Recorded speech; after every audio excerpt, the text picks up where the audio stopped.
Hello there. Welcome to Brightco English channel. And through this channel, I'll be taking you through the various aspects of grammatical aspects in English language, including the vocabulary and different sentence structures. Through these, you're going to get a host of knowledge that will help you to become a fluent and confident speaker of the English language. So, of course, I am your tutor, Silas Brightco itself. So, in this case, you are going to start with the parts of speech. And as you all know that the parts of speech, there are 8, and we cannot tackle them all at go. We'll be doing one at a time. And that's why we're going to go systematically by starting with the nouns. So before we start on the nouns, remember, before we move on, you subscribe and also share and like the channel. And in the event you have any other questions, you can hit the comments down there and you put your questions. Now let's move on.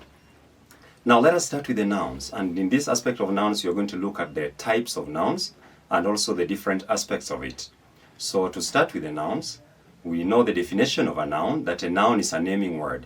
Anything under the universe must have a name, and that's what we call a noun. So a noun is a naming word, and it could include name of a person, name of an object, including even the animals. So that's what we call a noun, a naming word. And there are 2 categories of nouns that we need to look at carefully so that you avoid the confusion and contradictions.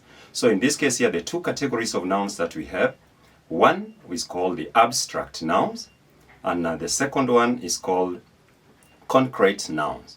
So let us start with the abstract nouns. And I want you to be a little bit careful here, because this is a type of noun that is always giving people hell of time.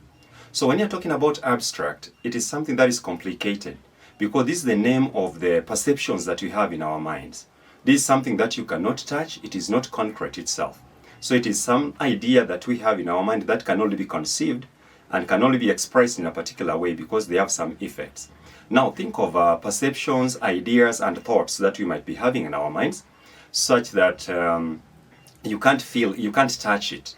Take, for instance, a word like confidence. Confidence. So when you say confidence, that is an abstract noun because you cannot touch it itself. You cannot see it, but you can only perceive it in your mind, and you say that somebody has what? Has confidence. Take a word like hunger.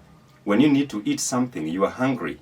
Okay? So that feeling that you get when you need to bite something, we call it hunger. We call it hunger. Look at another one like beauty. You cannot touch beauty itself, but you can just feel it. You can get the effects of it. So that's what we say, abstract nouns, the names of things that cannot be felt, things that cannot be seen. Now, how are they formed? In most cases, you find that these abstract nouns, they could be formed from the verbs or adverbs. For example, if I give you a word like now brave, which is an adjective, like you say a brave man, that is an adjective describing the noun. So the abstract noun that you can form from the adjective brave is bravery. Bravery. I like the man because of his bravery. The same way we said I like the man because of his confidence. So you can see that is an abstract noun. Another one like mean, a mean person, that is adjective. So if you can form an abstract noun from mean, the word mean, you'll say meanness. Meanness. Then another way again, like we can see how we can form it from the verb itself. So a verb like apply. So when you apply, that is a verb. But now that thing which you apply for, we call it an application. So the word application is an abstract noun.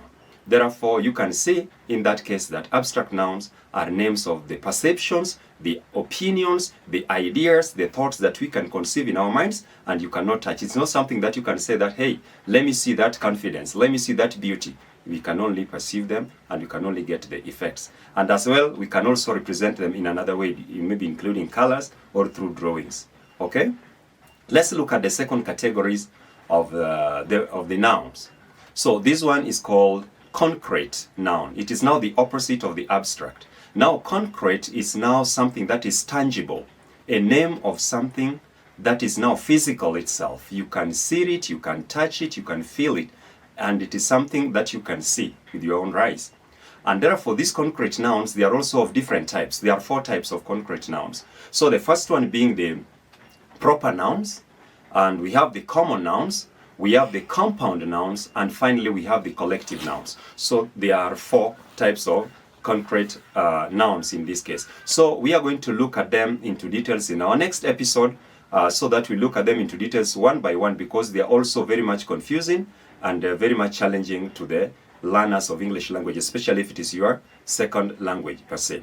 So in this case here, if you may go back there, we've learned a recap through what we've gone through.